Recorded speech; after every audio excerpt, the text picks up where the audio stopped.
الحمد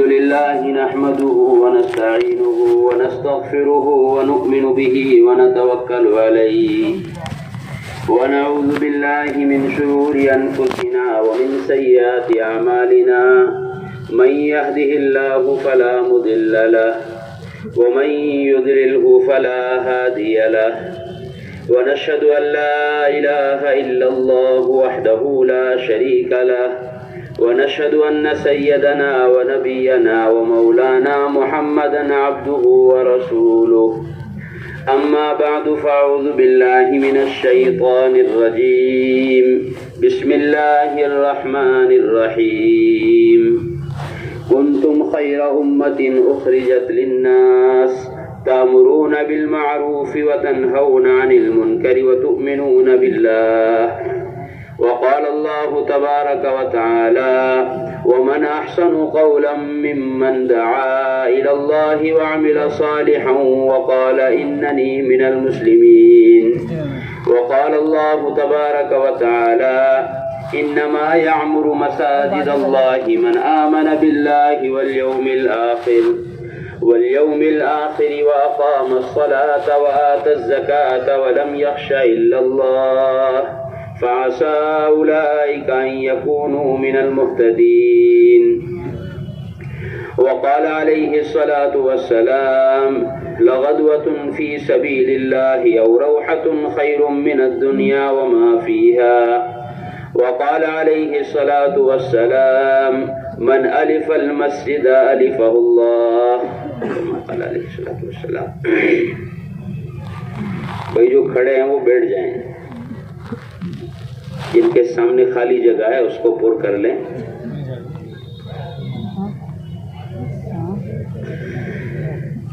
قابل قدر دوستوں، بزرگوں، اللہ رب العزت کا کرم ہے، اس کا احسان ہے کہ اس نے ہمیں دنیا میں بھیج کر جناب رسول اللہ صلی اللہ علیہ وسلم کی امت میں پیدا فرمایا ہے. ایک ایمان والے کے لیے، ایک مسلمان کے لیے محمد صلی اللہ علیہ وسلم کی امت میں پیدا ہونے سے بڑی کوئی نعمت نہیں ہو سکتی. ایمان والے کے لیے اس سے زیادہ اعزاز کی اور اس سے زیادہ اکرام کی کوئی چیز نہیں ہو سکتی.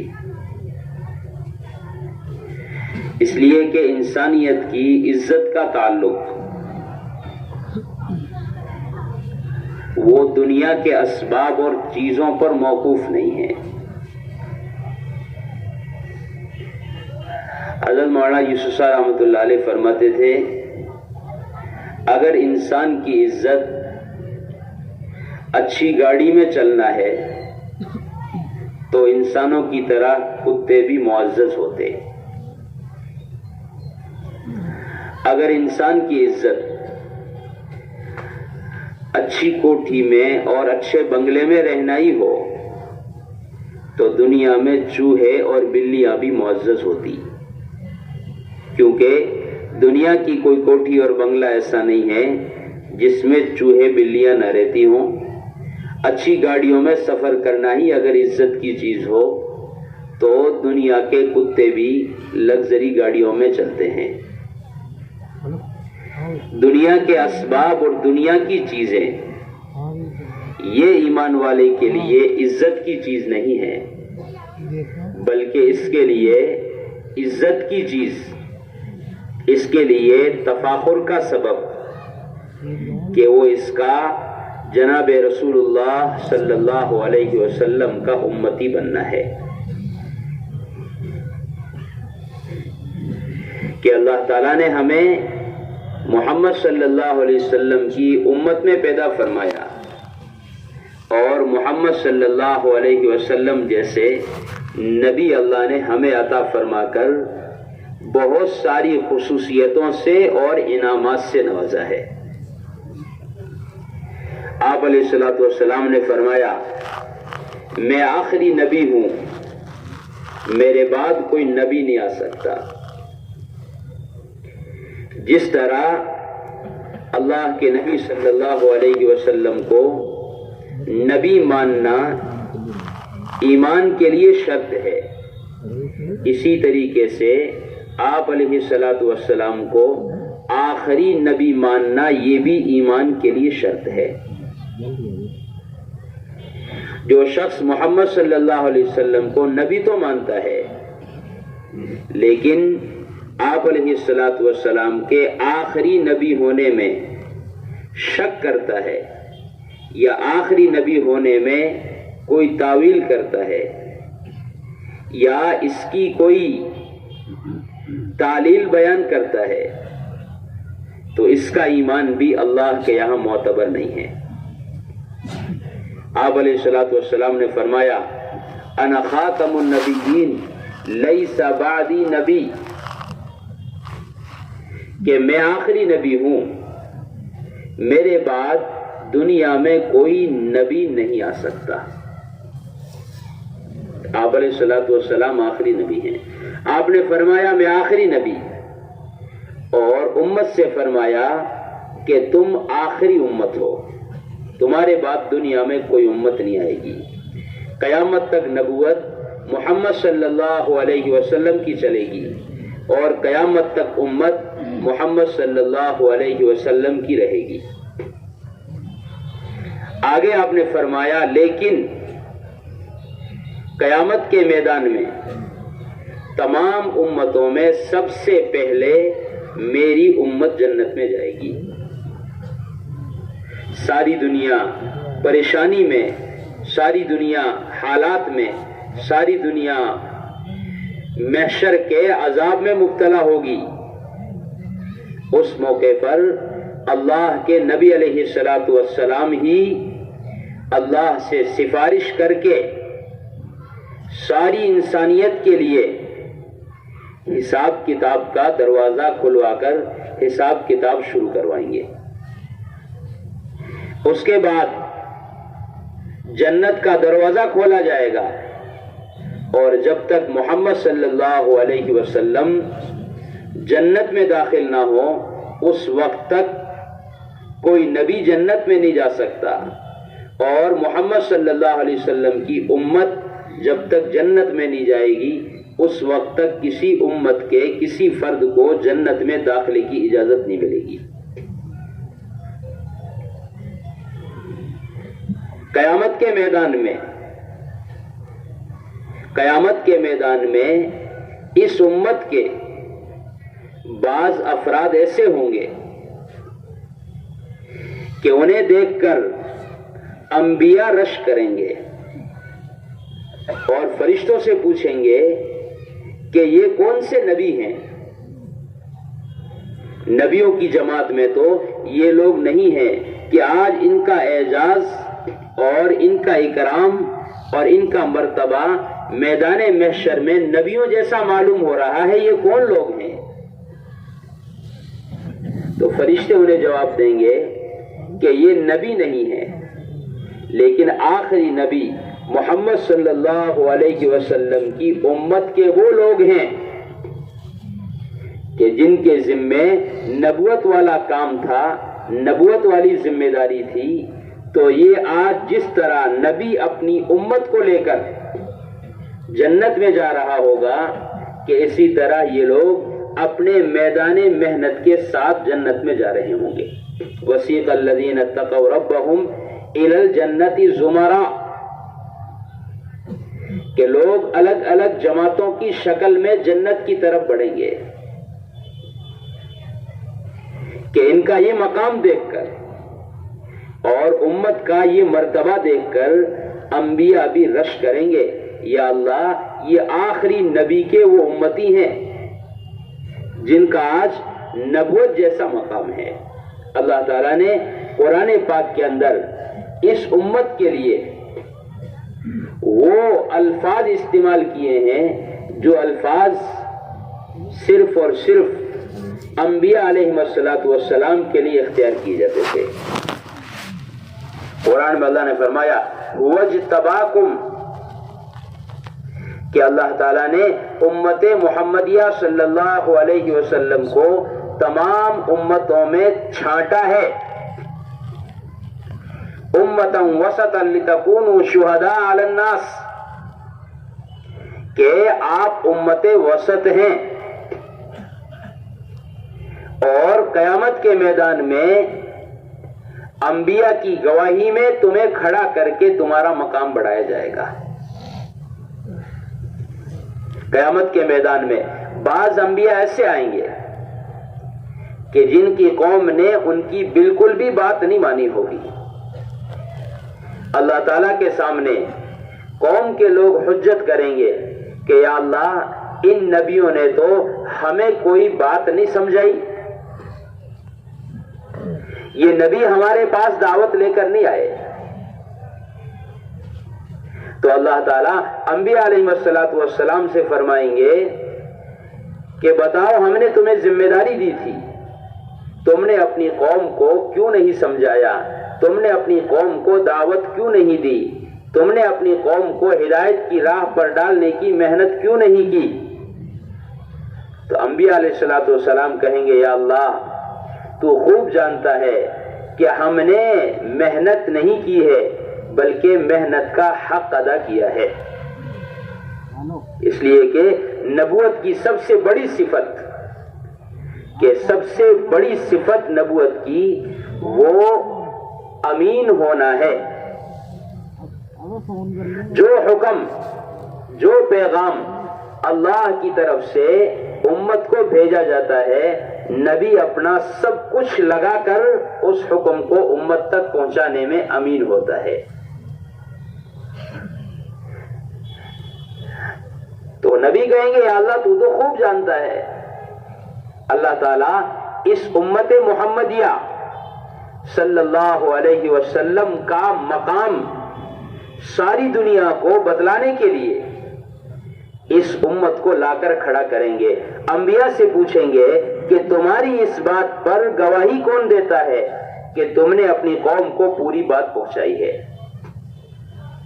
تو انبیاء سابقین کہیں گے یا اللہ ہماری اس بات پر ہماری گواہ محمد صلی اللہ علیہ وسلم کی امت ہے۔ اللہ تعالیٰ اس امت کو ساری انسانیت کے سامنے لا کر کھڑا کریں گے اور یوں کہیں گے یہ قوم یوں کہہ رہی ہے، نبیوں نے بات نہیں پہنچائی، نبی یوں کہہ رہے ہیں، قوم کو ہم نے بات سمجھا دی اور نبی گواہی میں تمہیں پیش کر رہے ہیں۔ یہ امت کہے گی ہم یقین کے ساتھ اس بات کی گواہی دیتے ہیں کہ ان انبیاء نے تیری طرف سے ملی ہوئی ذمہ داری کا پورا حق ادا کیا ہے اور انہیں پوری بات سمجھائی ہے۔ کہ موسیٰ علیہ السلام آئے آج سے سینکڑوں ہزاروں سال پہلے اور انبیاء آئے ہزاروں سال پہلے، کہ آج کا مسلمان کیسے گواہی دے گا؟ گواہی کی شرط کیا ہے؟ کہ گواہی کی شرط یہ ہے کہ آدمی مجلس میں موجود ہونا چاہیے۔ اللہ تعالیٰ فرمائیں گے تم گواہی کیسے دے رہے؟ تم تو موجود نہیں تھے۔ کہ دنیا کے معاملات میں مجلس کی گواہی چلتی ہے اور ایمان کے معاملات میں کہ یقین کی گواہی چلتی ہے۔ مشاہدے کو دیکھ کر ایمان نہیں لایا جاتا بلکہ غیب پر یقین کر کے ایمان لایا جاتا ہے۔ ہم کو یہ امت کہے گی یا اللہ ہم کو تیرے نبی نے یہ بات بتلائی اور جو قرآن تو نے اپنے نبی پر نازل کیا اس قرآن نے ہمیں یہ بات بتلائی ہے کہ ہر نبی نے اپنی قوم تک پوری بات کو پہنچایا نہیں بلکہ اس کا حق ادا کیا ہے۔ ہم گواہ ہیں اس بات کے، جس کو قرآن نے کہا شہداء علی الناس، کہ تم لوگوں کے خلاف گواہ ہوگے انبیاء کے لیے۔ اس کے علاوہ دوستو بزرگوں بہت ساری فضیلتیں اور بہت سارے مناقب اور بہت ساری افضلیتیں امت محمدیہ صلی اللہ علیہ وسلم کی قرآن و حدیث میں بیان کی گئی ہے۔ لیکن دوستو بزرگوں، سمجھنا اس بات کو ہے اور ہم سب کو غور اس بات میں کرنا ہے کہ اس امت کی یہ فضیلت اور یہ مقام کس بنیاد پر ہے، اس کی وجہ کیا ہے۔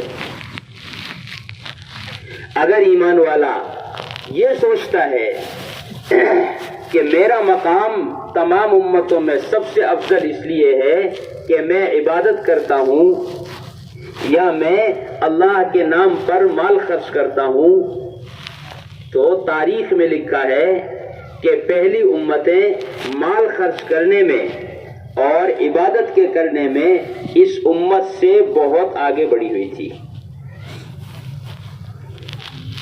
ہزاروں سال کی عمر، اور وہ عمر بھی غفلت کے ساتھ نہیں، اللہ کی یاد کے ساتھ 500 سال اس طرح گزر جاتے کہ پل جھپکنے کے برابر نافرمانی نہیں کرتے تھے۔ عمر کتنی کہ 500 سال، 1000 سال، 1500 سال، 2500 سال کی اتنی لمبی عمر، اور اس امت کی عمر کتنی؟ آپ نے فرمایا اعمار امتی بین 70 و 60، کہ میری امت کی عموماً عمر وہ 60-70 کے درمیان، عمر اس کی کم، عبادت اس کی کم، تو شاید ایمان والا یہ سوچتا ہوگا کہ میں اللہ کے نام پر مال خرچ زیادہ کرتا ہوں، مدرسوں میں، مسجدوں میں، یتیموں پر، غریبوں پر، مسکینوں پر، کہ پہلی امتوں میں مال خرچ کرنے کی ذمہ داری بھی زیادہ تھی۔ بعض قوموں پر 25% زکوٰۃ فرض تھی۔ اگر کسی کے پاس 100 روپے ہیں تو اس 100 روپے کی زکوٰۃ 2.5 روپے نہیں ہوتی تھی، بلکہ اس 100 روپے کی زکوٰۃ 25 روپے ہوتی تھی۔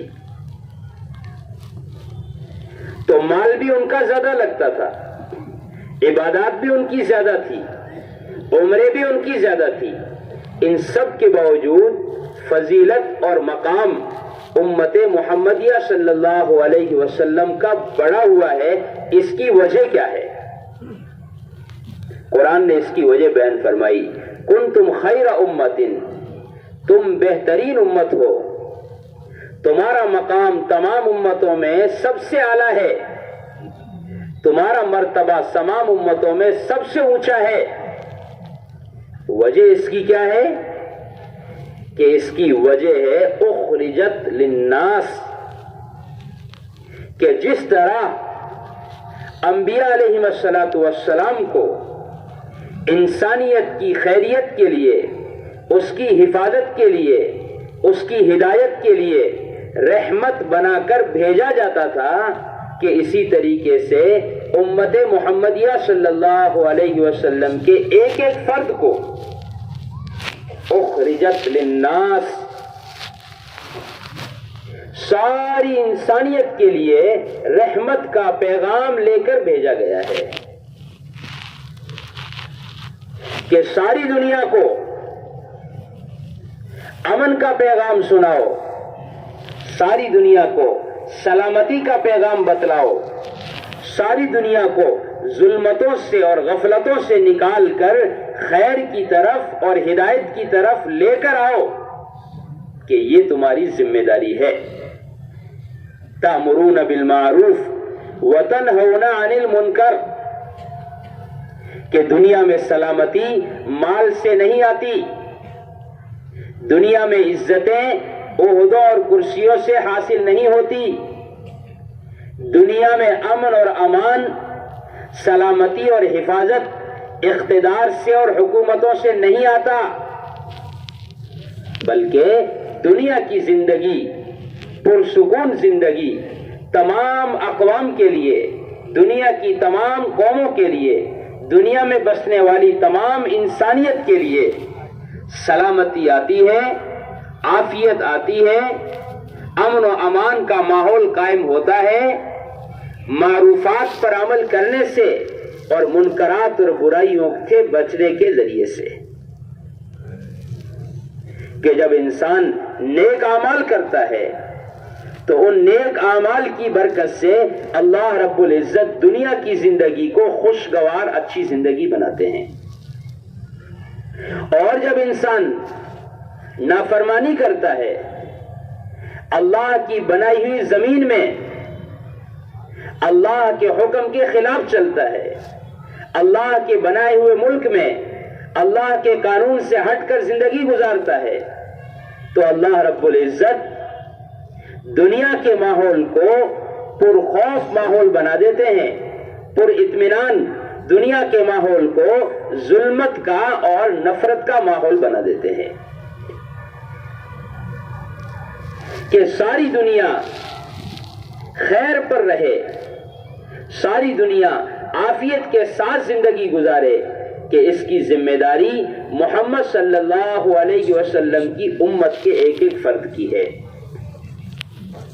کہ جس طرح ہمارے نبی رحمت للعالمین تمام انسانیت کے لیے رحمت بنا کر بھیجے گئے، اسی طرح امت محمدیہ صلی اللہ علیہ وسلم کا ایک ایک فرد، ایک ایک مسلمان، ایک ایک کلمہ پڑھنے والا، کہ اسے بھی ساری دنیا کے لیے رحمت کا سبب، ساری دنیا کے لیے امن و امان کے قائم کرنے کا سبب بنا کر بھیجا گیا ہے۔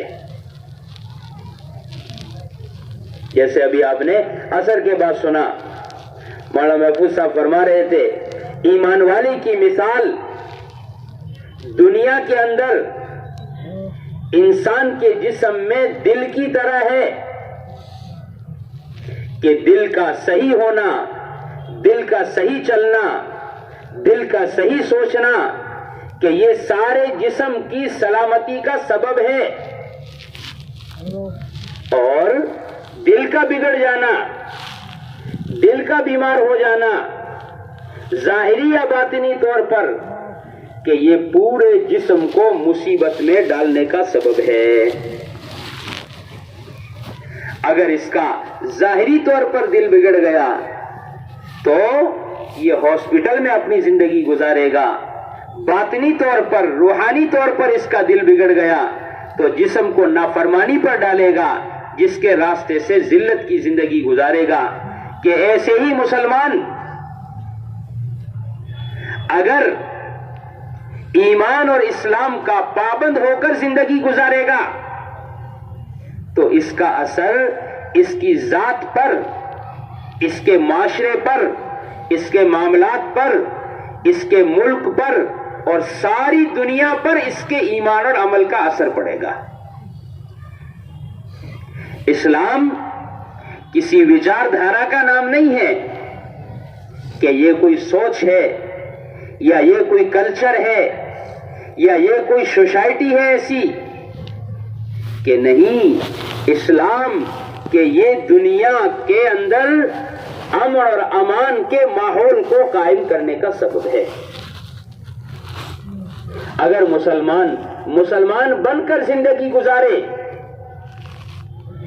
اگر یہ مسلمان بن کر زندگی گزارے تو سب سے پہلے یہ خود عافیت میں رہے گا اور اس کے راستے سے ساری دنیا عافیت میں رہے گی۔ اور اگر یہ ایمان اور اعمال سے ہٹ کر زندگی گزارے تو اس کا پہلا نقصان اس کی اپنی ذات کو ہوگا، اور اس کے بعد اس کا اثر اس کے شہر پر، اس کے ملک پر اور ساری دنیا پر پڑے گا۔ ساری دنیا میں بد امنی آتی ہے، ساری دنیا میں خوف کا ماحول بنتا ہے، ساری دنیا میں ظلم اور تشدد اور تعصب کا ماحول بنتا ہے، اقوام کے ذریعے، اقتدار کے ذریعے، حکومتوں کے ذریعے، کہ نہیں، ان سارے حالات کا تعلق مسلمان کے ایمان اور مسلمان کے اعمال پر موقوف ہے۔ آپ علیہ الصلوۃ والسلام نے ایک صحابی سے فرمایا تھا، تم کیا دیکھ رہے ہو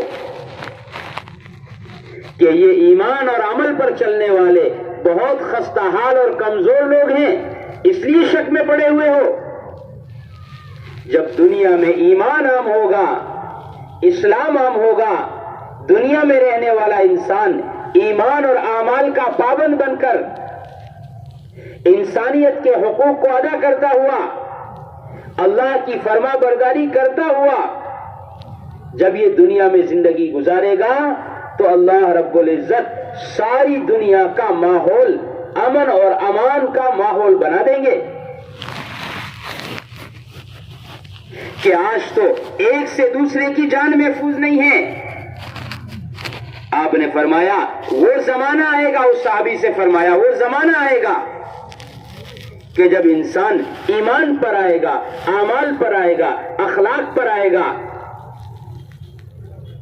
تو ایسا امن کا ماحول بنے گا کہ ایک اکیلی عورت، نوجوان، زیورات سے لدی ہوئی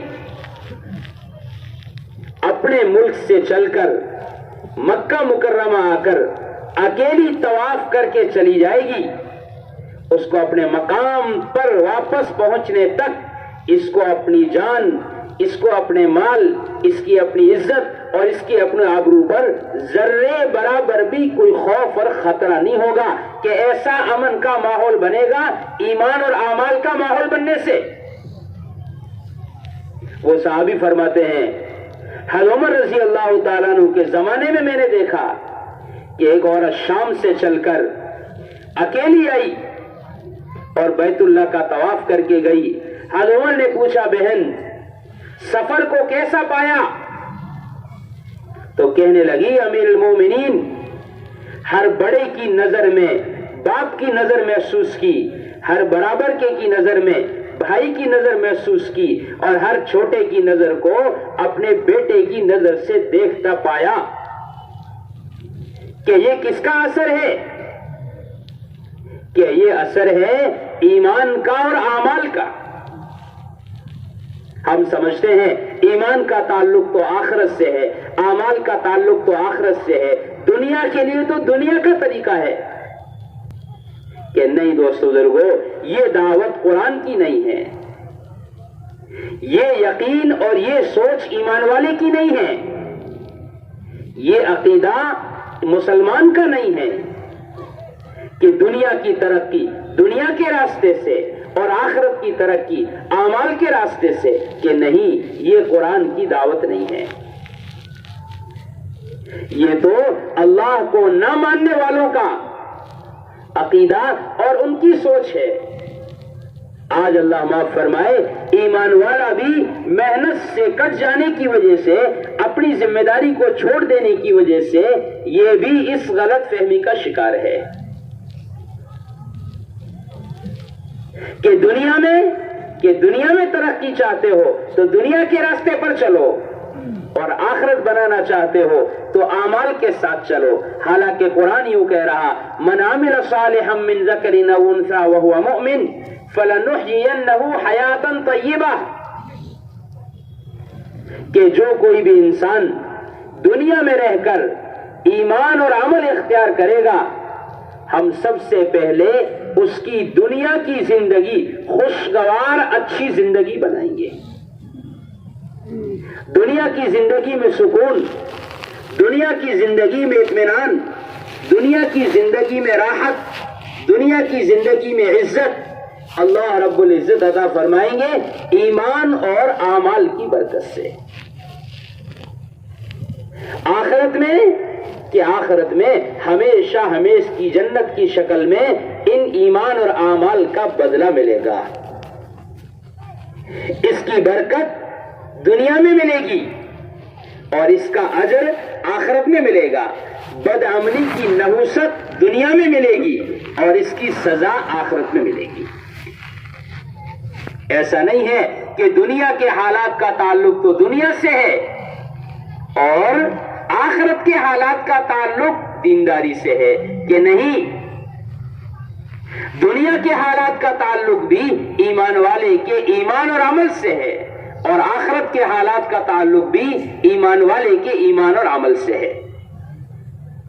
اللہ تعالیٰ نے فرمایا قرآن میں من اعرض عن ذکری فإن له معیشۃ ضنکا، کہ جو کوئی بھی انسان دنیا میں رہ کر میری یاد سے اعراض کرے گا، میرے حکم کے خلاف چلے گا، میری مرضی چھوڑ کر جانوروں کی طرح آزاد ہو کر زندگی گزارے گا، اللہ تعالیٰ فرما رہے میں اس کی زندگی اس پر تنگ کر دوں گا۔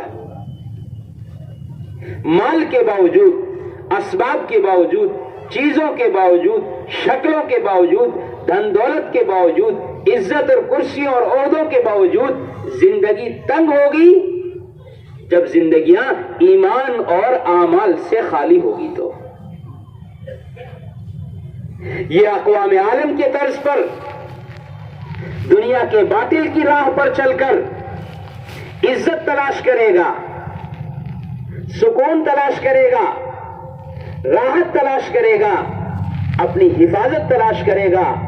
اللہ تعالیٰ فرما رہے الا بذکر اللہ تطمئن القلوب، یاد رکھو سکون چاہتے ہو، عزت چاہتے ہو، امن اور امان چاہتے ہو، حفاظت چاہتے ہو،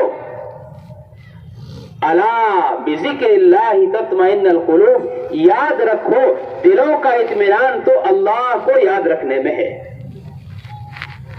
اگر تم اللہ کو یاد رکھو گے، اس کے حکم کے مطابق زندگی گزارو گے، تو اللہ رب العزت تمہیں جھونپڑے میں رہتے ہوئے جھونپڑے کی زندگی کو، روکی سوکی کھا کر گزرنے والی زندگی کو جنت کی سی زندگی بنا دیں گے۔ اور اگر بھول گئے اللہ کو، نافرمانی کی اللہ کی، تو کوٹھیوں میں رہ کر، بنگلوں میں رہ کر، عہدوں اور کرسیوں میں رہ کر موت کی تمنائیں کرو گے۔ سکون اسباب میں نہیں ہے، سکون چیزوں میں نہیں ہے، اقتدار میں نہیں ہے، سکون تو اللہ کے حکم پر عمل کرنے میں ہے۔ آپ دنیا پر نظر ڈال کر دیکھیں، زیادہ مال والے، زیادہ عہدوں والے، زیادہ کرسیوں والے، زیادہ ایجوکیشن والے، زیادہ مال و دولت والے، زیادہ حسن و جمال والے ملک، کہ ان میں خودکشیاں اور اپنے ساتھ اپنے آپ کو ہلاک کرنا، سوسائڈ کرنا زیادہ ملے گا۔ کہ مال بھی بہت ہے، حسن و جمال بھی بہت ہے، لوگوں کی چوائس کیا کہتے ہیں، چاہت اور پسند بھی بہت ہے، کہ اتنے لوگ لائک کر رہے، اتنے لوگ محبت کر رہے، اتنے لوگ چاہ رہے، اتنا مال ہے، ان سب کے باوجود پھانسی کا پھندا اپنے گلے میں لٹکا لیتا ہے زندگی سے پریشان ہو کر۔ کہ کیا ہوا؟ من اعرض عن ذکری فإن له معیشۃ ضنکا، اللہ کو بھول گیا، اس کے احکام کو چھوڑ دیا، اللہ تعالیٰ نے اسباب اور چیزوں کے باوجود زندگی کو تنگ کر دیا ہے۔ تو زندگیاں ایمان اور اعمال سے بنتی ہے، عزتیں کہ ایمان اور اعمال سے ملتی ہے، سکون اور اطمینان کہ اللہ کو یاد رکھنے سے ملتا ہے۔ ہم سمجھتے ہیں حالات آتے ہیں دنیا کے مادی نظام کے بدلنے سے، کہ نہیں، حالات کا تعلق مادی نظام نہیں ہوتا، حالات کا تعلق انسان کا عمل ہوتا ہے۔ اللہ نے فرمایا قرآن میں ظہر الفساد فی البر والبحر بما کسبت ایدی الناس لیذیقہم بعض الذی عملوا لعلہم یرجعون۔ خشکی اور تری میں، دنیا کے کسی بھی کونے میں، کسی بھی کنارے میں، کسی بھی چپے میں کوئی حال آئے، کوئی مصیبت آئے، کوئی تنگی آئے، کوئی ظلم اور تشدد اور تعصب ہو، تو اس کی وجہ اقوام عالم نہیں ہے، اس کی وجہ دنیا کا باطل نہیں ہے، اس کی وجہ دنیا کا ظاہری نظام اور حکام اور حکومتیں نہیں ہیں، بلکہ اس کی وجہ اپنے ایمان کا بگڑ جانا اور اپنے اعمال کا بگڑ جانا ہے۔ اگر ایمان والا بھی غیروں کی طرح اپنے حالات کو اسباب سے جوڑے گا، دنیا کے نظام سے جوڑے گا، دنیا کی شکلوں اور چیزوں سے جوڑے گا، تو یہ دنیا میں حالات کے ساتھ رہے گا اور آخرت میں عذاب میں مبتلا ہوگا۔ اور اگر یہ حالات کو، مصیبتوں کو، تکلیفوں کو، ظلم، تشدد اور تعصب کو اپنے عمل کے بگاڑ سے جوڑے گا تو اپنے عمل کو صحیح کرنے کے راستے سے دنیا کی زندگی میں سکون پائے گا اور آخرت کی زندگی میں جنت پائے گا۔ اللہ تعالیٰ نے قرآن پاک کے اندر، احادیث کے اندر اللہ کو نہ ماننے والوں کی مثال دی ہے کہ اللہ کو نہ ماننے والے کہ ان کی زندگیاں اور ان پر آنے والے حالات اور مصیبتیں کہ یہ اس میں ایک بے حس جانور کی طرح ہے، کہ جیسے ایک بے حس جانور ہے جس میں کوئی احساس نہیں کہ اس کو اس کا مالک باندھ دیتا ہے اور کھول دیتا ہے، اس کو کچھ نہیں پتا کہ مجھے کیوں باندھا گیا، کیوں کھولا گیا، کیوں باندھا کیوں کھولا۔ بس آپ دیکھیں، ایک بھینس کا دودھ نکالنا ہے مالک کو تو بھینس دودھ کو چھوڑتی نہیں،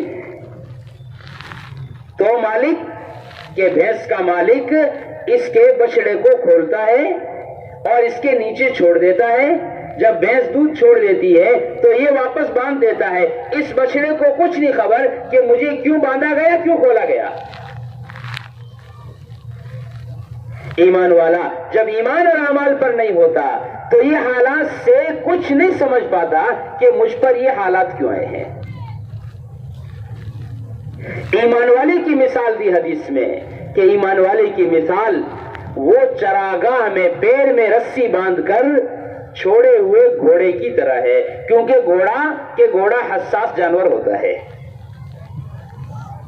مالک اس کا چراگاہ کے اندر، ہریالی کے اندر پیر میں رسی باندھ کر اس کو چرنے کے لیے چھوڑ دیتا ہے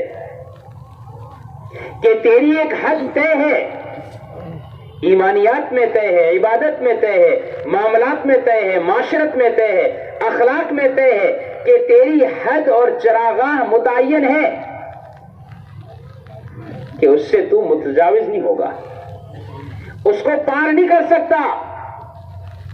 اگر پار کرے گا تو تجھے اپنی ذات پر، اپنے معاشرے پر، اپنے وجود پر، اپنے تحفظ پر کہ جگہ جگہ جھٹکے لگیں گے۔ گھوڑے کی مثال دی کہ گھوڑا چرتا رہتا ہے، جیسے ہی اس کی چراگاہ اور اس کی حد مکمل ہو گئی تو گھوڑا آگے بڑھتا ہے تو فوراً اس کے پیر میں رسی پوری ہونے سے ایک جھٹکا لگتا ہے۔ گھوڑے کی شاطرانہ مزاج کی بات ہے اور اس کے حساسیت کا تاثر ہے یہ کہ وہ سب کچھ چھوڑ کر فوراً مالک کے کھونٹے کی طرف لوٹ آتا ہے، کہ مالک فوراً سمجھ جاتا ہے کہ اس کو یہاں سے ہٹا کر دوسری جگہ باندھنے کی ضرورت ہے، اس کو پانی کی سایہ کی ضرورت ہے۔ اب اگر گھوڑا یہ کہے کہ دین اپنی جگہ پر ہے، دنیا اپنی جگہ پر ہے، دنیا کے لیے تو دنیا کا طریقہ ہے، دین کے لیے دین کا طریقہ ہے، نماز ہم دین کے طریقے پر پڑھیں گے اور کمائی میں ہم دنیا کے راستے پر چلیں گے، عبادت ہم دین کے طریقے پر کریں گے اور تجارتیں ہم غیروں کے طریقے پر کریں گے کہ اللہ حال لے کر آئیں گے۔ جیسے گھوڑا یوں کہے کہ کیا ضرورت ہے کہ میں یہاں پر رکوں، اس سے اگلے کھیت میں اس حد کے پورا ہونے کے بعد کتنا اچھا سبزہ ہے، کتنا اچھا پانی ہے اور کتنا اچھا سایہ ہے کہ میں بڑھوں گا آگے، کہ جتنا آگے بڑھے گا اتنے اس کے پیر کی رسی پیر میں جکڑتی چلی جائے گی، جتنا کھینچے گا اتنی پیر کی رسی پیر میں چبھتی چلی جائے گی، جتنا آگے کھینچے گا اتنا پریشان ہوگا، جتنا کھینچے گا اتنا پریشان ہوگا۔ کہ یہ مثال دی ہے ایمان والے کی، کہ ایمان والے پر، اس کی جان پر، اس کے مال پر، اس کی عزت پر، اس کی آبرو پر، اس کے معاشرے پر کوئی حال آتا ہے تو یہ حال کے آنے پر فوراً اللہ کی طرف رجوع کرتا ہے۔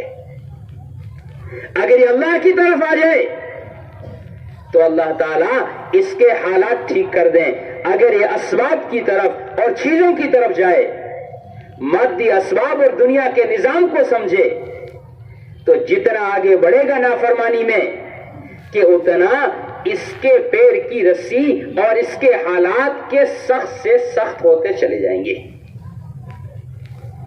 یاد رکھو، کوئی بھی آنے والا حال کسی کی اپنی ذات پر یا کسی کے جان پر یا کسی کے مال پر یا کسی کی عزت آبرو پر یا کسی کے معاشرے پر، کوئی بھی حال اتفاق سے نہیں آتا،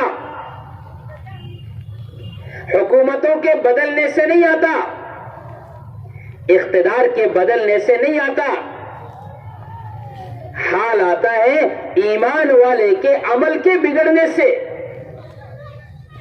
اگر یہ عمل کو ٹھیک کرنے کی نیت کر لے تو اللہ نے فرمایا قرآن میں مَن يَتَّقِ اللَّهَ يَجْعَل لَّهُ مَخْرَجًا وَيَرْزُقْهُ مِنْ حَيْثُ لَا يَحْتَسِبُ،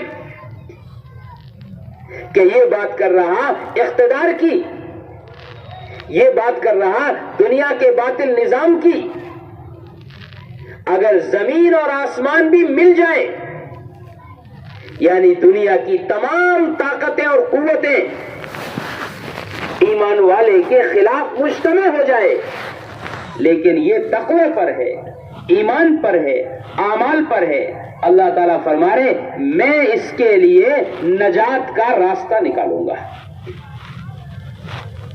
اور ایسی جگہ سے رزق دوں گا کہ جہاں سے اس کو گمان بھی نہیں ہوگا۔ اور اگر یہ حالات کو، مصیبتوں کو، تکلیفوں کو اسباب سے جوڑے، چیزوں سے جوڑے، حکومتوں سے جوڑے، تو پھر تو یہ ایسی بنیاد کی طرف ہے کہ جس کا حالات سے اور مصیبتوں سے کوئی تعلق نہیں ہے۔ اللہ تعالیٰ نے قرآن میں فرمایا کل انعام بل ہم اضل، کہ ایمان اور اعمال کی پابندی نہ کرنے والے، ایمان اور اعمال پر یقین نہ رکھنے والے، عمل نہ رکھنے والے، کہ یہ چوپایوں کی طرح ہیں بلکہ ان سے بھی گئے گزرے ہیں۔ جیسے گھر کے اندر، سنو دھیان سے سنو، جیسے گھر کے اندر گھر کے چوپائے مل کر، گھر کی بھینس، گھر کی بکریاں، گھر کی گائیں اور گھر کی بھیڑیں مل کر گھر کے مالک کے خلاف کوئی اسکیم نہیں بنا سکتی، کہ اسی طریقے سے دنیا کا باطل نظام ایمان اور اسلام کے خلاف کوئی اسکیم نہیں بنا سکتا۔ اللہ نے ان کی سوچ کو، ان کی طاقت اور قوت کو کل انعام کہا ہے۔ کوئی یوں کہے حالات حکومتوں سے آتے ہیں تو یہ یوں کہتا ہے میرے گھر میں مصیبتیں بھینس کے ذریعے سے آتی ہے، لوگ کہیں گے بیوقوف آدمی، بھینس کا کیا تعلق ہے اس سے؟ کہ اس کا تعلق تو عمل سے ہے۔ اگر عمل کو ٹھیک کر لے، اللہ کے سامنے گڑ گڑا لے، اللہ کے سامنے رو لے اور توبہ کر لے، تو اللہ رب العزت ہر ضیق اور ہر تنگی میں نجات کا راستہ نکال دیں گے۔ بنی اسرائیل میں 3 شخص ایک راستے میں چل رہے، راستے میں چلتے ہوئے بارش آ گئی، بھیگنے لگے، تو آپس میں مشورہ کیا کہ جب تک بارش چل رہی ہے اس وقت تک ہم اس پہاڑ کے اندر اس غار میں بیٹھ کر بارش سے محفوظ ہو جاتے ہیں۔ تو پہاڑ کی گفا میں اور اس کی غار میں جا کر انہوں نے بارش سے پناہ لی. جیسے ہی اندر گئے تو پہاڑ کے اوپر سے ایک چٹان سرکی اور سرک کر اس غار کے منہ پر آ کر ٹھہر گئی اور غار کا منہ پوری طریقے سے بند کر دیا. تینوں نے کہا بولو نجات کا راستہ کیا ہوگا؟ کہ یہ سوچو پہلے کہ اس غار کا منہ بند کیوں ہوا ہے، یہ مصیبت ہم پر کیوں آئی ہے؟ کہ اتفاق سے آ گئی. پہاڑ گیلا تھا، بارش زیادہ ہو گئی، پہاڑ کی مٹی کھسک گئی، اس لیے چٹان کھسک کر منہ پر آ گئی اس کے. کہ اس کا نماز سے کیا تعلق ہے، اس کا عمل سے کیا تعلق ہے، اس کا معاشرے سے کیا تعلق ہے کہ جو یوں سوچیں گے وہ انہی حالات میں مقید رہیں گے دنیا میں اور آخرت میں توبہ نہ کرنے کی وجہ سے جہنم میں ڈالے جائیں گے. کہ کوئی حال اتفاق سے نہیں آتا، حال کی وجہ اس کا عمل ہوتا ہے. حضرت مولانا الیاس رحمۃ اللہ علیہ کے سامنے کسی نے کہا حضرت اتفاق سے ہو گیا. حضرت نے فرمایا دہریہ کون ہے؟ اتفاق سے کچھ نہیں ہوتا، اللہ کے کرنے سے ہوتا ہے اور اللہ کے کرنے کا ضابطہ مسلمان کا عمل ہے. تینوں نے یوں کہا نجات کا کوئی راستہ نہیں ہے سوائے توبہ کرنے کے. کہ توبہ سے کیا ہوگا؟ توبہ سے کیا ہوگا؟ جیسے آج کا ایمان والا کہتا ہے ان حالات میں خالی مسجدوں میں جانے سے کیا ہوگا، خالص نماز پڑھنے سے کیا ہوگا، خالص دعا مانگنے سے کیا ہوگا. کہ ہم بھی کہتے ہیں خالی مسجد میں آنے سے، خالص ذکر کرنے سے، خالص عمل کرنے سے کچھ نہیں ہوگا جب تک 100% دین کو قائم کرنے کا عزم نہ کر لے. ایمانیات، عبادات، معاملات، معاشرت اور اخلاق دین کے یہ 5 شعبے ہیں کہ جب تک ایمان والا ان 5 شعبوں میں حکم پر آنے کا عزم نہ کرے، حکم پر آنے کی ترتیب نہ بنائے، کہ اس وقت تک یہ کسی بھی راستے سے اپنے پر آنے والے حالات سے دفاع نہیں کر سکتا. تینوں نے کہا دیکھو یہ مصیبت ہمارے گناہوں سے آئی ہے، اس لیے توبہ کرو اور اللہ تعالی سے اپنے نیک اعمال سامنے رکھ کر اللہ سے مدد مانگو. کہ نیک اعمال سامنے رکھ کر مدد مانگو. تینوں نے اللہ کے سامنے اپنا صحیح کیا ہوا عمل پیش کیا اور تینوں نے معاملات کا، معاشرت کا اور اخلاق کی لائن کا عمل پیش کیا. یوں نے کہا یا اللہ میں اتنے سال سے نماز پڑھ رہا ہوں، میں اتنے سال سے ذکر کر رہا ہوں.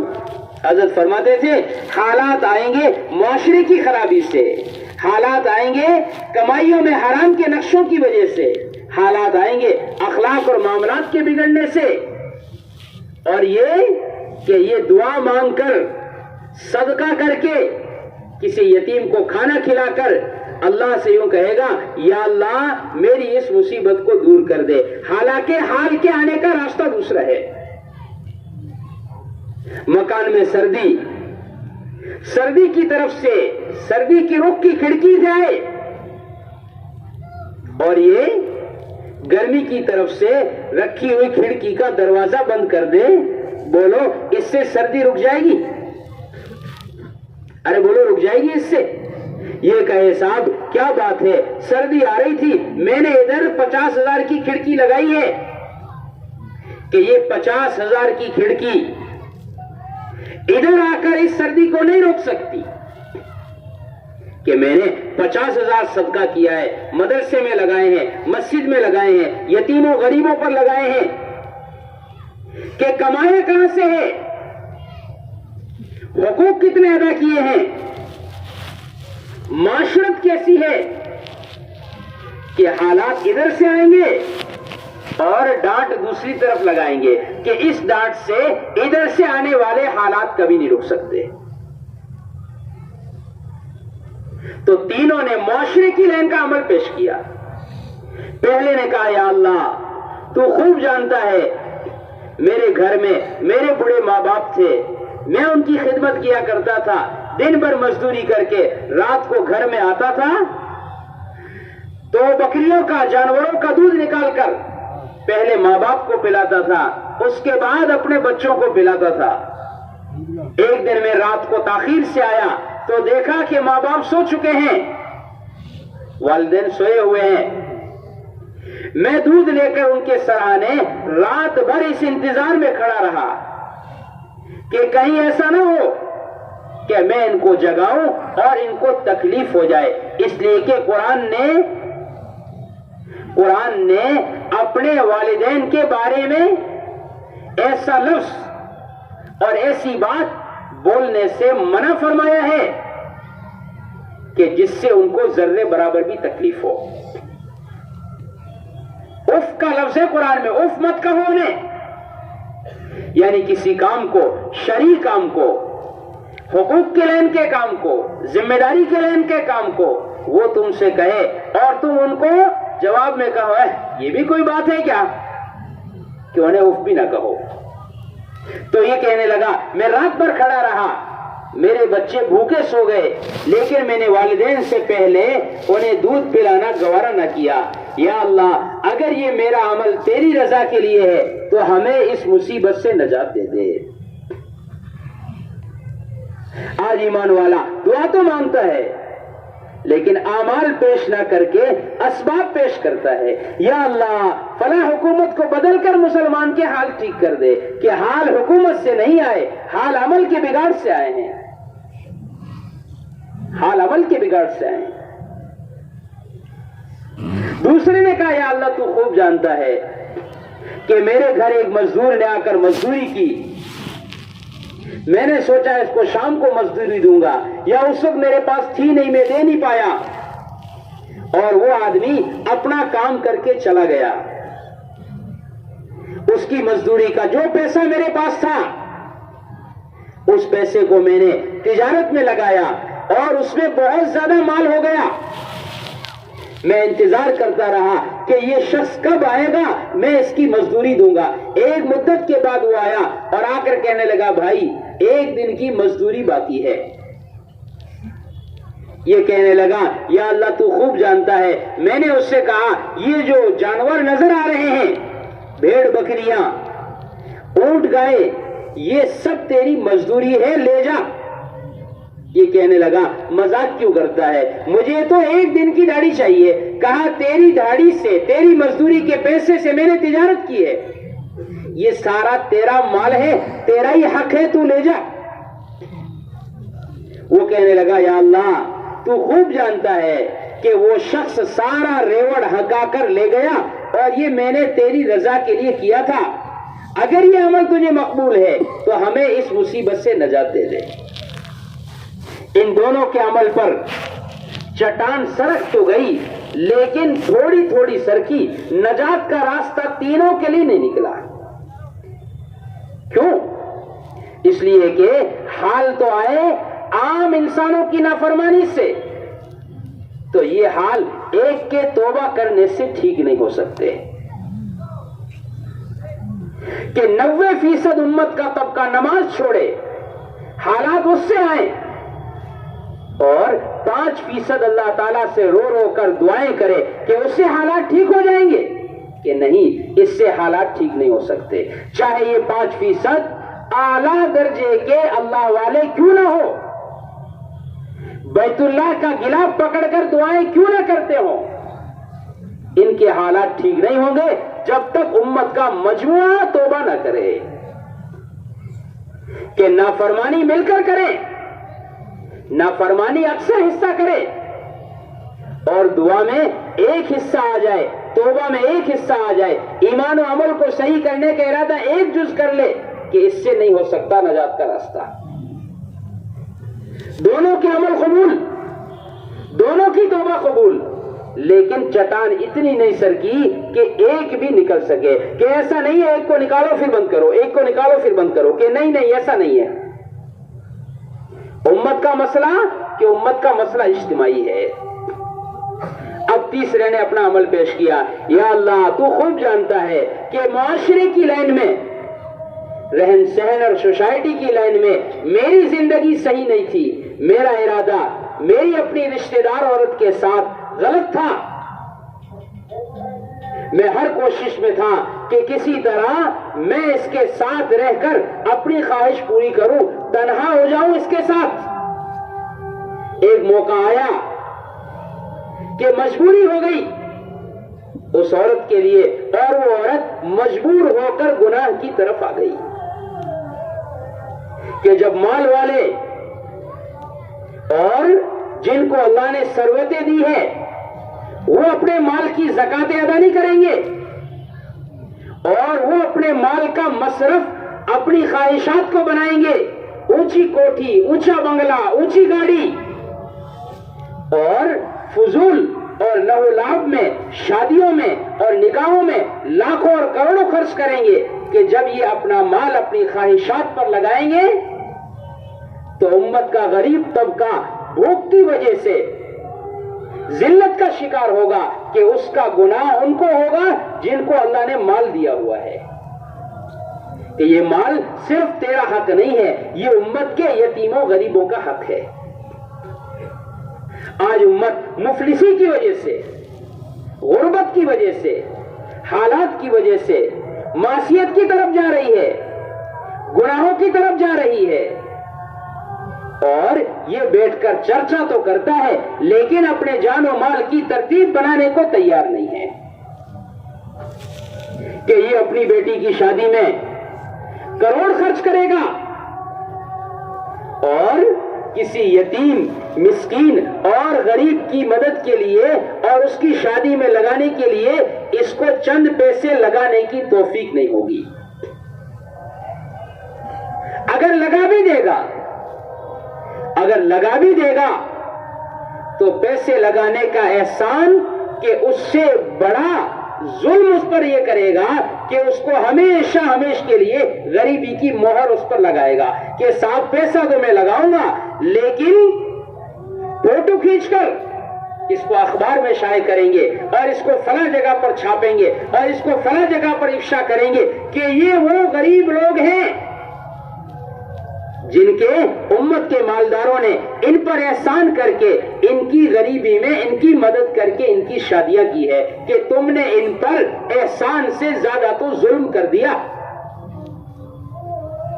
اللہ نے مال دیا ہے، دین کے کام میں لگاؤ، امت کے یتیموں پر، غریبوں پر، مسکینوں پر، بیواؤں پر اس طرح لگاؤ کہ ایک ہاتھ سے لگاؤ دوسرے ہاتھ کو پتہ نہ چلے کہ یہ ہے اصل طریقہ، کہ یہ ہے اصل طریقہ۔ سفیان ثوری رحمۃ اللہ علیہ کا انتقال ہوا، بہت بڑے اللہ والے تھے، ان کے انتقال کے بعد بستی کے 100 گھروں میں فاقہ آ گیا، 100 گھروں میں بھوک آ گئی، آپس میں چرچا ہونے لگی کہ بھائی یہ بھوک کہاں سے آ گئی؟ معلوم کیا گیا تو بتایا کہ ہمیں ہمیشہ ہفتے میں ایک دن، ہفتے بھر کا غلہ، ہفتے بھر کا اناج، ہفتے میں ایک دن ہمیں رات کو دروازے پر رکھا ہوا ملتا تھا، کہ تلاش کر لیا یہ لوگ محتاج ہیں، کہ فوٹوگرافر ساتھ لے کر، فوٹو کھینچنے والے ساتھ لے کر، اخبار والوں کو ساتھ لے کر، کہ 1000 روپے کا کمبل دیں گے اور 20,000 کے 20,000 میڈیا میں چھپوانے کے لگائیں گے، کہ احسان کر رہا ہے، ظلم کر رہا ہے، احسان کر رہا ہے یا ان کی غریبی کی افشا کر رہا ہے ساری دنیا میں۔ تو غسل جنہوں نے دیا سفیان ثوری رحمۃ اللہ علیہ کو، اس نے کہا کہ میں غسل دیتے وقت اس بات سے پریشان تھا کہ یہ تو اتنے اللہ والے، اتنی عبادت کرنے والے، کہ کیا وجہ ہے کہ ان کی پیٹھ پر سامان کے اور حمالی کرنے کے نشانات ہیں، کہ ان کا تھا یہ عمل کہ رات کو سب سو جاتے تو اناج کی بوری اپنے کندھے پر رکھ کر کسی یتیم اور غریب کے گھر جا کر ڈال کر آ جاتے تھے، ایک ہاتھ سے صدقہ کیا، دوسرے ہاتھ کو پتہ بھی نہ چلا کہ یہ ہے ذمہ داری۔ تو میں نے عرض کیا جب مالداروں کا مال ان کی خواہشات پر لگے گا، ان کی کوٹھیوں اور بنگلوں پر لگے گا اور رسم اور رواج کی چیزوں میں لگے گا، تو اللہ معاف فرمائے ان کی یہ چال غریبوں کی اولاد کو گھروں میں سڑنے کا سبب بنے گی، کہ یہ اپنی بیٹیوں کو لاکھوں کروڑوں کا دہیج دیں گے۔ یہ تو کہے گا میں نے حق دیا ہے، کہ دہیج دینا حق نہیں ہے، میراث دینا حق ہے۔ دہیج دینا حق نہیں ہے، میراث دینا حق ہے، کہ تو کروڑوں روپے لاکھوں روپے اپنی بیٹی کو دہیج میں دے گا، کہ اس سے کیا ہوگا؟ کہ اس سے یہ ہوگا کہ ایک غریب کی بیٹی اپنے گھر میں اپنی جوانی سڑائے گی، کہ اس کا گناہ تجھے ہوگا۔ تو کہے گا میں نے حق ادا کیا ہے، کہ حق ادا کرنا اس کو نہیں کہتے، کہ میراث دو بیٹیوں کو، کہ بیٹیوں کو میراث دو۔ اللہ نے مال دیا ہے تو مصارف تلاش کر کے اس طرح خرچ کرو کہ ایک ہاتھ سے خرچ ہو، دوسرے ہاتھ کو پتہ نہ چلے۔ اگر محسن کے جذبے سے، احسان کرنے کے جذبے سے مال خرچ کرو گے تو مال خرچ کرنے کا ثواب کم ہوگا، مال خرچ کرنے کا جو احسان کا جذبہ ہے کہ اس کا گناہ بڑھ جائے گا۔ تو اس نے کہا، وہ مجبور ہو کر میرے پاس آئی، میں نے اس کو پیسہ دیا اور راضی کیا تنہائی کے لیے۔ جب میں قریب گیا اس کی آنکھوں سے آنسو جاری تھے۔ میں نے کہا بہن کیا بات ہے؟ کہنے لگی یہ امانت کسی اور کی ہے، مجبوری میں ضائع ہو رہی ہے۔ تو کہنے لگا یا اللہ تو خوب جانتا ہے میں نے اس تنہائی کے پورے جذبے کو مال کے ساتھ چھوڑ دیا، مال بھی چھوڑ دیا اور اپنا جذبہ بھی چھوڑ دیا۔ اگر یہ میں نے تیری رضا کے لیے کیا ہے، ہماری نجات کا راستہ کھول۔ تینوں کی دعائیں قبول ہوئی، تینوں نے توبہ کی، تینوں نے عمل پیش کیا، اللہ نے چٹان کو ہٹایا اور تینوں کے لیے نکلنے کا راستہ ہموار کر دیا، کہ یہ ہے امت کے حالات کی وجہ اور اس کی نجات کا راستہ۔ زندگیاں بنتی ہے ایمان سے، زندگیاں بنتی ہے اعمال سے، دین زندگیوں میں آتا ہے باعتبار حقیقت کے کہ دین کی دعوت اور دین کی محنت سے۔ تو میں نے عرض کیا اللہ تعالیٰ نے ذمہ داری دی ہے، امت محمدیہ صلی اللہ علیہ وسلم کا ایک ایک فرد سارے عالم انسانیت کا ذمہ دار ہے۔ تأمرون بالمعروف وتنہون عن المنکر وتؤمنون باللہ، کہ دنیا میں تمہیں بھیجا ہی اس کے لیے ہے کہ تم دنیا میں اچھائیوں کو زندہ کرو اور دنیا کے اندر سے شر اور برائی کو ختم کرنے کی محنت کرو۔ اگر ایمان والا دنیا میں بلائی کو زندہ کرنے کی محنت کرے گا، خود خیر پر باقی رہے گا، اگر یہ محنت چھوڑ دے گا تو ایسا نہیں ہے غیروں کا نقصان ہوگا، یہ خود خیر اور دین سے محروم ہو جائے گا۔ آج اللہ معاف فرمائے جب دعوت چھوٹی، محنت چھوٹی تو ایمان والے کا ایمان بگڑا، اس کے اعمال بگڑے، اس کے معاملات بگڑے، اس کی معاشرت بگڑی، اس کے اخلاق بگڑے، کہ یہ سب میں غیروں کے طریقے پر ہے۔ وجہ کہ وجہ نہ جاننا نہیں ہے، وجہ اس کی محنت نہ کرنا ہے۔ اس کے لیے ہر ایک کی ذمہ داری ہے اپنے آپ کو دین کی دعوت اور دین کی محنت میں لگائے۔ یہ کوئی جماعت نہیں ہے، کوئی جماعت کا کام نہیں ہے، کوئی تبلیغ اور تبلیغی جماعت نہیں ہے، یہ ہر مسلمان کا کام اور ہر ایک کی نجات کا راستہ ہے۔ اللہ نے فرمایا قرآن میں، اے نبی جی کہہ دیجئے اللہ کے بندوں کو اللہ کی طرف بلانا میرا اور میری اتباع کرنے والوں کا راستہ ہے۔ قل هذه سبیلی ادعو الی اللہ علی بصیرۃ انا ومن اتبعنی،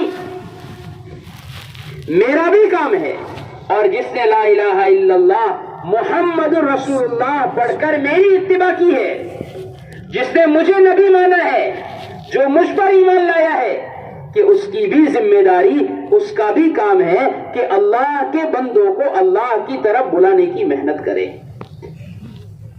ہمیں تو شیطان نے اس دھوکے میں ڈالا کہ صاحب دعوت تو ان کو دی جاتی ہے جو ایمان نہیں لائے، ایمان والوں کو دعوت دینا یہ کیا چیز ہے کہ یہ بھی شیطان نے تجھے پٹی پڑھائی ہے۔ ایمان والے کی اپنے ایمان کی دعوت، ایمان والے کی اپنے اسلام کی دعوت، کہ یہ اس کے اپنے دین پر قائم رہنے کا ضابطہ ہے۔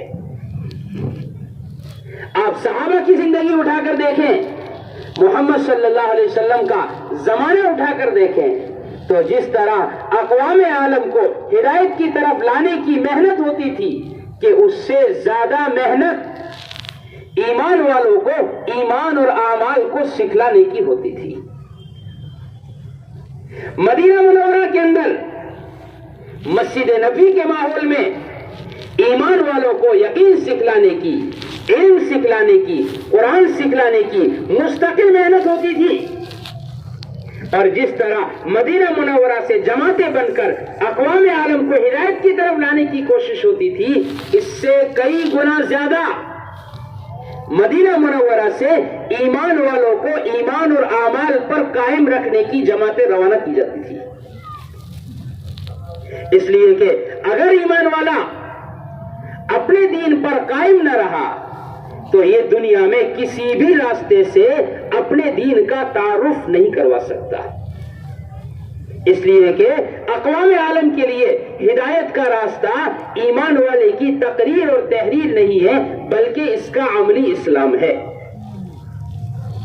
اگر یہ عمل سے اسلام چھوڑے ہوئے ہے اور عمل سے دین چھوڑے ہوئے ہے تو یہ کسی بھی راستے سے ایمان اور اسلام کا تعارف دنیا میں نہیں کروا سکتا۔ اس کے لیے دوستو بزرگوں، اپنی زندگی کو بدلنے کے لیے 100% امت کو ایمان اور یقین اور اعمال پر لانے کے لیے نبوت کی محنت، دعوت کی محنت ہے۔ اگر مسلمان دعوت کے راستے سے اپنے دین کی حفاظت نہیں کرے گا اپنی ذات سے، تو یہ خود بھی خطرے میں پڑے گا اور اس کا دین بھی خطرے میں پڑے گا۔ سنو دھیان سے، یہ الزام لگائے گا باطل پر کہ دنیا کا باطل دین مٹا رہا، دنیا کا باطل معاشرے کو بے حیا بنا رہا، دنیا کا باطل احکامات پر پابندی لگا رہا، حالانکہ پہلے ایمان والا کسی بھی عمل کو اپنی ذات سے خود ختم کرتا ہے، پھر باطل اس کو پابند کرتا ہے۔ کہ جب امت کا 90% طبقہ احکامات چھوڑ دے گا تو دنیا کا باطل احکامات پر پابندی لگائے گا۔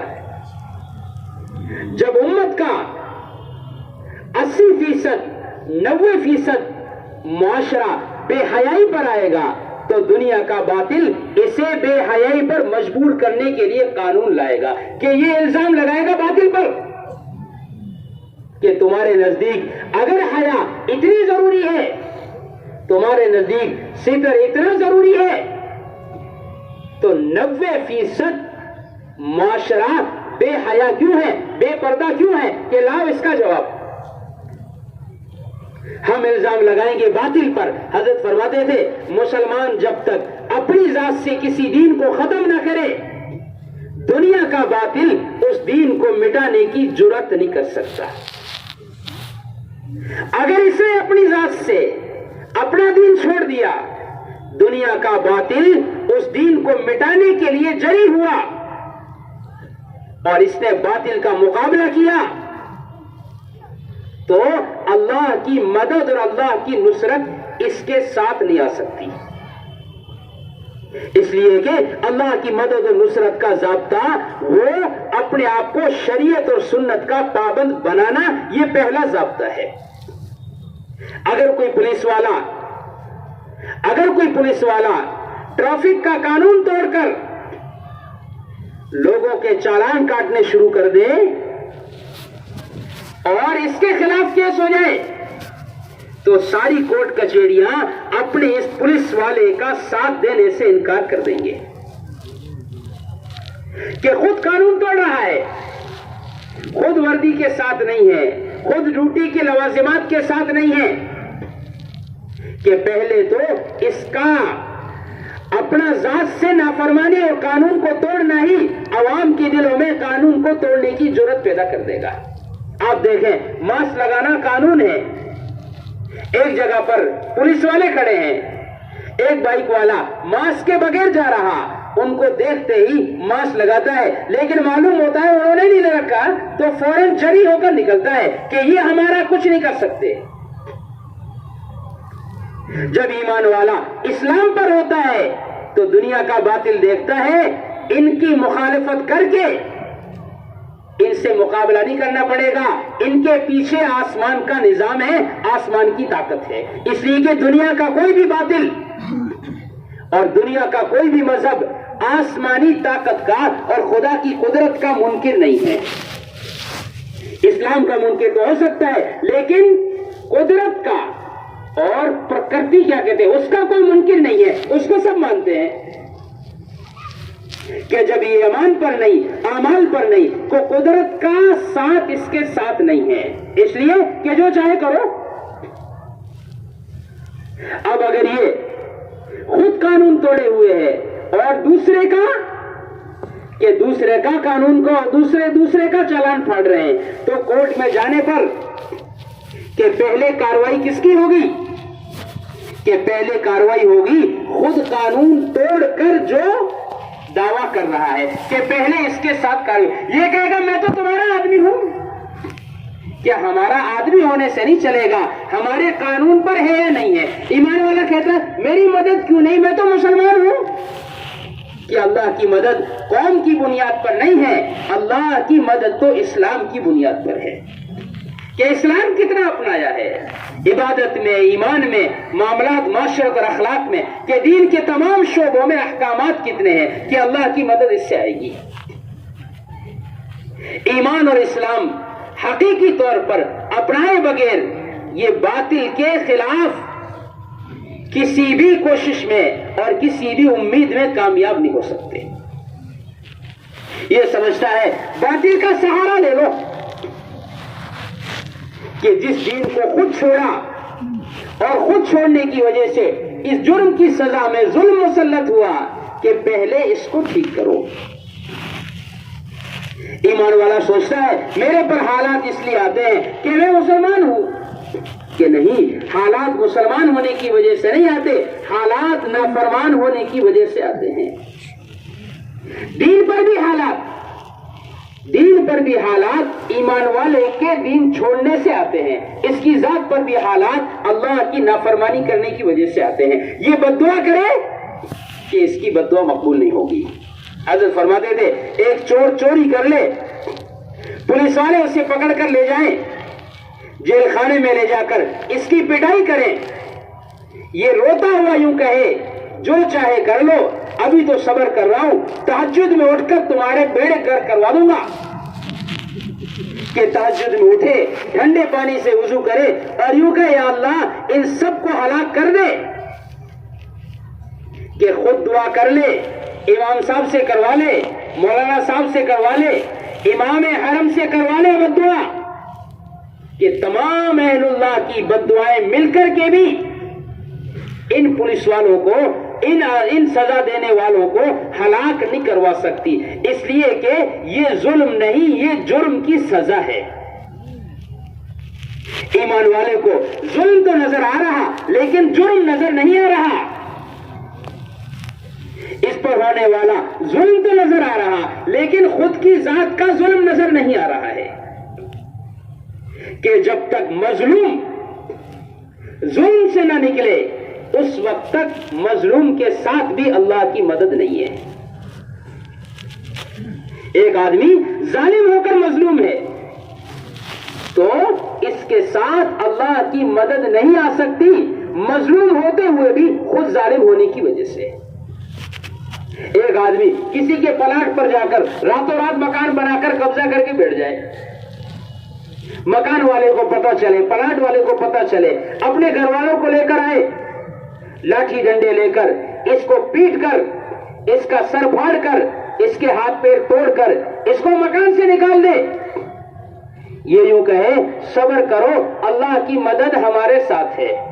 کیوں کہ دیکھو ظلم ہو رہے کہ تجھے ان کا ظلم تو نظر آیا، لیکن کس کی زمین پر قبضہ کیا، تو نے کیا ظلم کیا ہے کہ وہ ظلم نظر نہیں آ رہا.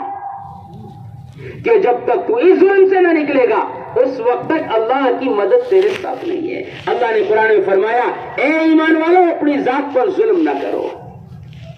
90% طبقہ نماز چھوڑ کر 95% 98% طبقہ معاملات اور معاشرت میں اور کمائیوں میں حرام راستے پر چل کر اللہ کے طرف سے نافرمان ہو کر اپنی ذات پر ظالم ہے. دنیا کا ظلم اس کے ظلم کی سزا ہے. یہ ظلم سے نہ نکلے گا اس وقت تک اللہ کی مدد اس کے ساتھ نہیں آ سکتی. پہلی ذمہ داری، پہلا کام ہے اپنی زندگی کو بدلنے کا ارادہ کرے، اور اپنی زندگی کو بدلنے کے لیے، ایمان اور اعمال پر قائم رہنے کے لیے کہ اپنی صلاحیتوں کو اور اپنی محنتوں کو رخ کو اس بنیاد پر لائے جس بنیاد پر محمد صلی اللہ علیہ وسلم اپنے صحابہ کو ڈال کر گئے تھے.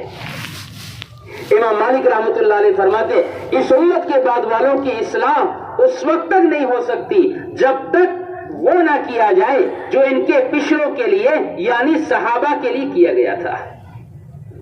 صحابہ کی محنت باعتبار ہدایت کے، باعتبار تربیت کے، باعتبار اصلاح کے کہ قیامت تک کے لیے نمونہ ہے کہ وہ کیا بنیادیں تھی، وہ کیا محنتیں تھی جس میں دور صحابہ میں ہر ایک مسلمان اس محنت سے جڑ کر اپنے ایمان و عمل پر قائم تھا اور ساری دنیا کے لیے ایمان اور اعمال کا داعی تھا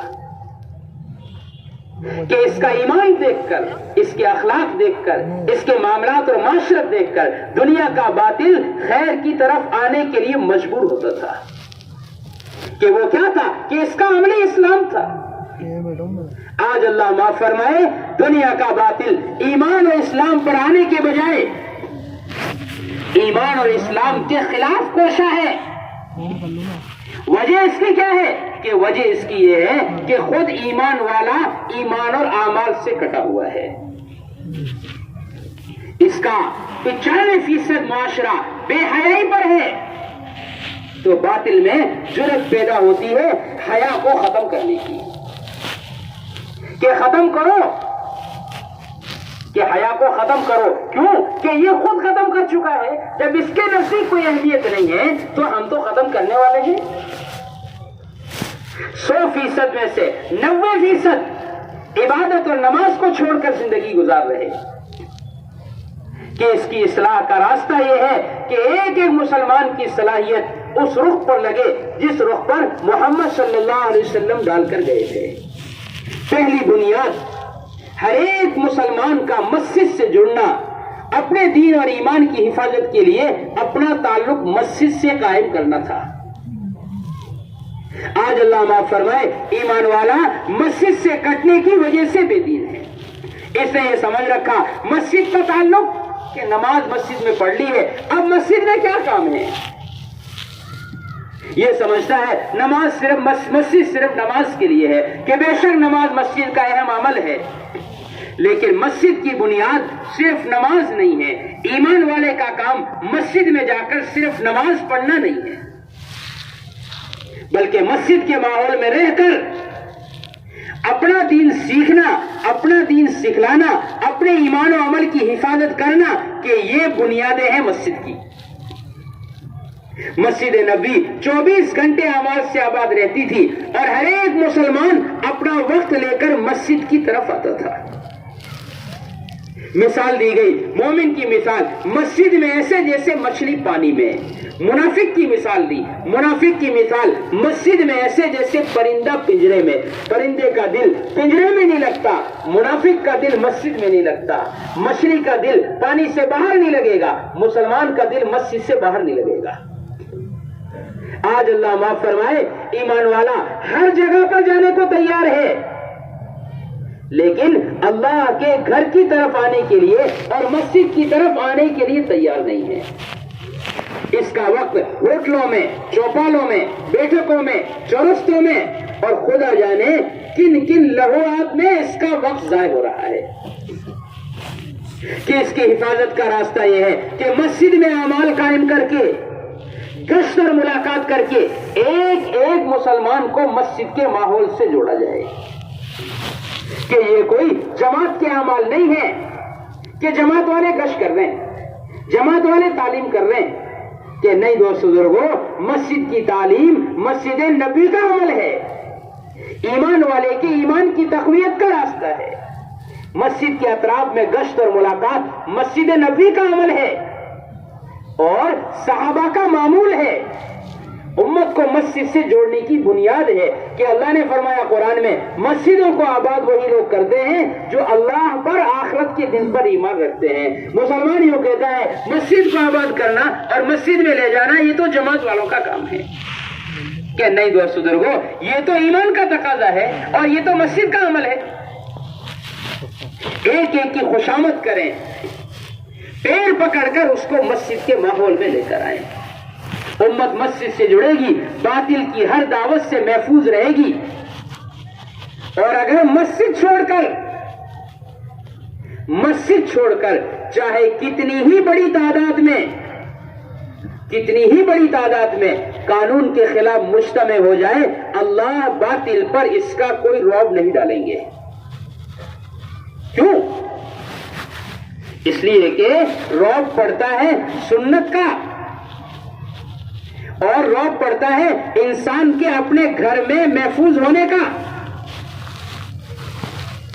کہ ایک آدمی قلعے میں چلا جائے تو فوراً دشمن مایوس ہو جاتا ہے کہ مسلمان کے دین کا اور اس کے جان و مال کی حفاظت کا قلعہ مسجد ہے, کہ یہ مسجد میں آئے.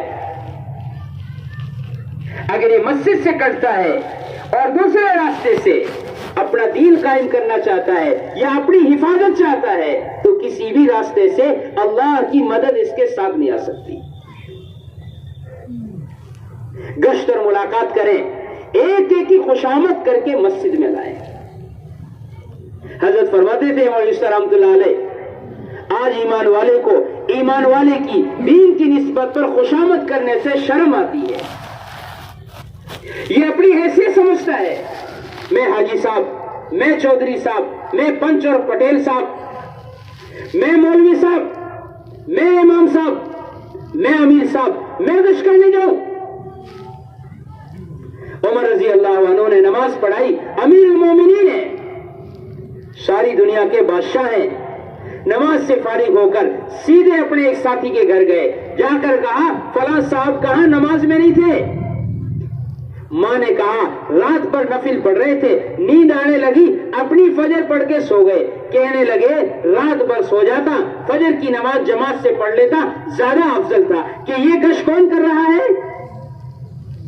کہ یہ گشت کر رہے ہیں مسجد نبی کے امام اور ساری دنیا کے بادشاہ. حضرت فرماتے تھے مسلمان کی خوشامد نہیں کرے گا, اس وقت تک اللہ اس کو غیروں کی خوشامد میں لگائے رکھیں گے. یہ اپنے مسائل کے حل کے لیے غیروں کے دروازوں پر دھرنے دے گا, یہ غیروں کی خوشامد کرے گا. اور جب یہ مسجدوں کو آباد کرنے پر آئے گا, ایمان والے کی خوشامد کر کے مسجد سے جڑے گا, دنیا کے باطل نظام کو اللہ دور صحابہ کی طرح ان کے قدموں میں لا کر ڈال دیں گے. ایک جماعت کسی ملک میں گئی, وہاں ایمان اور اسلام کے خلاف ریسرچ کرنے والا ایک شخص ملا. اس نے کہا آپ لوگ تو فلاں ملک کے معلوم ہو رہے, یہاں کیسے آئے؟ کہ ہم آئے ہیں ایمان والوں کو مسجدوں سے جوڑنے کے لیے. کہا کب سے محنت کر رہے ہو؟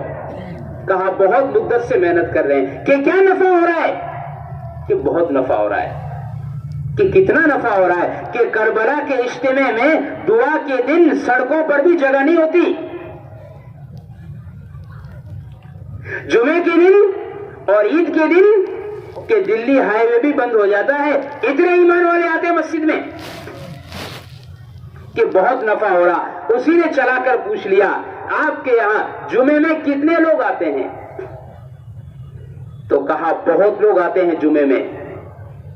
حضرت فرمانے مولانا الیاس رحمۃ اللہ علیہ شیطان کام کرنے والوں کو کام سے ہٹانے کے لیے موجودہ پر نظر ڈال کر جو نہیں آئے ان سے غافل کر دیتا ہے کہ یہ تو دیکھا، یہ تو دیکھ لیا کہ آبادی کا 2% حصہ اجتماع میں آ کر اللہ رسول کی بات سن رہا ہے، لیکن اس کا کتنا بڑا طبقہ مسجدوں سے اعمال سے دور ہے کہ اصل محنت کا میدان تو وہ ہے.